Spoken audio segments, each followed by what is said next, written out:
Isang balot po ng ulam. Sige po. Hoy bata, ano ginagawa mo dito?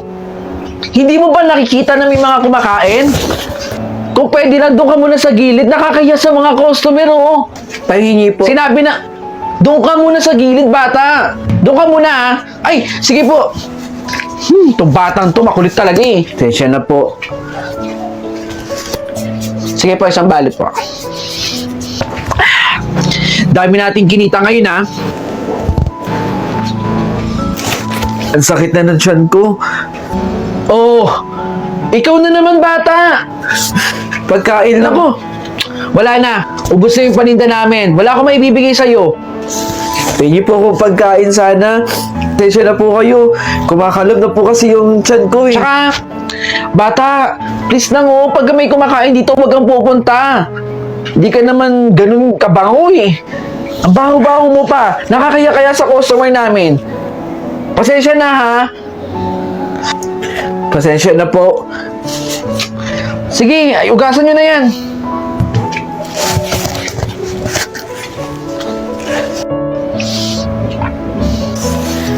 Wala na to ha. Itatapon ko na ha. Sigurado kayo dito.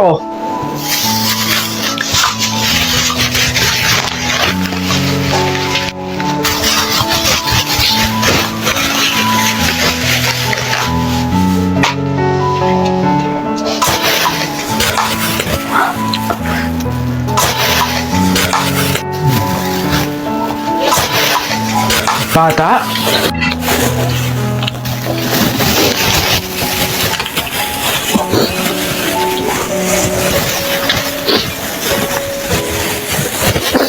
Yung bata pala,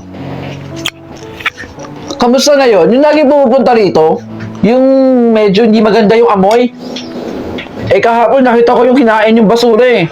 Gusto ko sana bigyan ng pagkain ngayon. Ha? Tutulog na ako. Huwag niyo po akong sasaktan! Huwag po!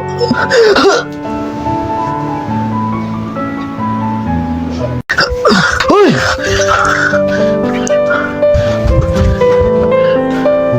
Anong meron? Bakit binangga ko ng batang yun? Baka mamaya nanakawan na ako.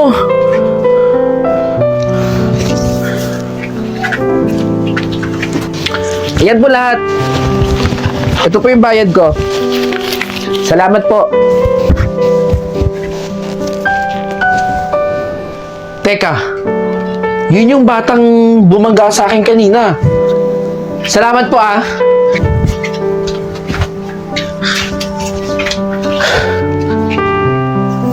Nasaan na yung bata? Sigurado naman ako matutuwa dito yung re-regaluhan ko eh. Okay na to.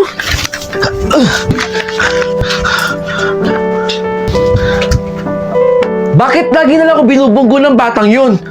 Dito pa sa lugar na to. Humanda talaga sa akin yung batang yan. Siguro magdanakaw yun eh. Makaalis na nga. Tignan ko na lang talaga kung may bumangga pa sa akin dito. Ate, tumabi ka! Bata!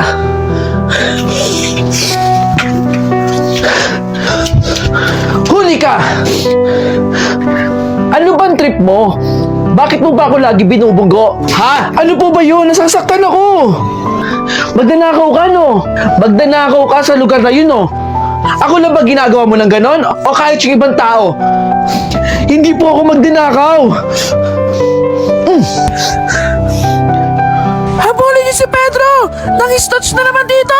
Kahit kailan talaga si Pedro, hindi na nagbago ang buhay. Eh hanap buhay niya na yun eh, ang mang-snatch! Paborito niyang lugar yung kanto na yun eh, no? Ano pa ba? Eh dito nga!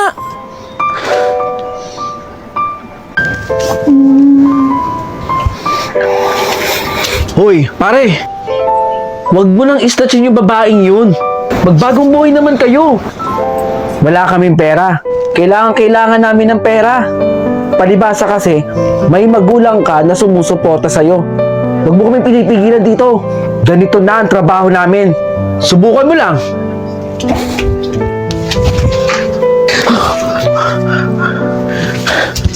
Itong papel na hawak ko ay 5 piso isa. Pakipasa na lang sa likod at pakikolekta ang 5 piso. Ma'am, baka pwedeng gamitin ko na lang po yung lumang papel ko. Sino ba ang teacher dito? Sino ba ang dapat na susunod sa kwartong to? Hindi ba't ako? Wala po kasi akong pambayad eh. Hindi ko na problema kung wala kang pambayad. Kung gusto mo, mangutang ka sa mga kaklase mo. Ma'am, ito po yung sa akin. Bayad ko po. Di Guzman, no? Mabuti ka pa at hindi ka nagre-reklamo. Hindi po ko katulad ni De La Cruz, no? Itong tela na hawak ko, ang inyong magsisilbing quiz. Ang isang yarda ay 50 pesos. Dito ko malalaman kung meron kayong natututunan sa klase ko. Nicole, pakipasa. Tig isang yarda ha, 50 pesos. May reklamo? Wala, ma'am. De La Cruz? Wala po, ma'am. Mamaya kailangan kompleto ang bayad ninyo. Ito yung bayad ko, Nicole. Class! Ano to at bakit bagsak kayo sa klase ko? Wala ba kayo natutunan sa akin? Dahil bagsak kayo sa klase ko, magkakaroon kayo ng special project sa akin. Ano po yun, ma'am? Eto, kailangan nyo bumili sa akin ng ganito. 100 pesos. Total, mainit naman dito sa klase natin. Sa classroom natin. Ma'am, baka pwedeng iba na lang po yung special project. Wala po kasi akong pambayad eh. De La Cruz, ikaw lang naman yung nagre-reklamo eh. Lahat kami dito may pambayad. Ikaw lang wala. Kung ayaw mo, edi bagsak ka, De La Cruz. Ito po yung bayad ko, ma'am. Tama si ma'am. Kung wala kang pambayad, edi babagsak ka. Ako pa rin yung top 1. Mabuti nga, mas mataas pa ako sa'yo dun eh. De La Cruz? De Guzman? Anong ginagawa mo? Nangungulekta ako ng kalakal. Wala kasi kami pabili ng ulam sa bahay. Yung nanay ko may sakit. At wala na rin akong tatay. Kaya pagkatapos natin mag-aral, nangungulekta ako ng kalakal. Ay! Ate! Sa inyo po ba tong cellphone? Oo. Akin yung cellphone na yan eh. Paano napunta sa ito? Kanina mo pa ako sinusundan, no? Magnanakaw ka. Hoy, ipapahuli kita sa barangay, ha? Magnanakaw ka? Hindi naman sa itong cellphone na to. Kuya, sandali po.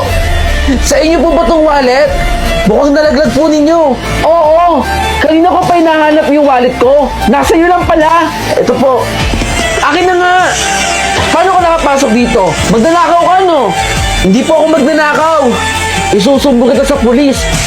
Paano nakapasok yung mga magnanakaw dito sa kalye?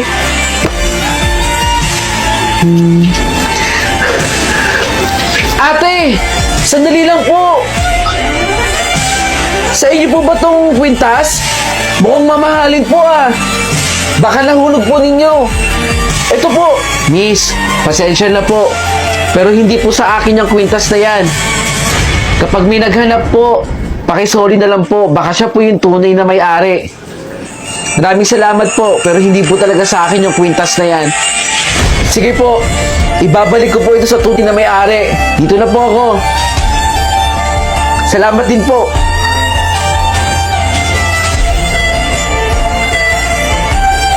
Ang ganda ko dito.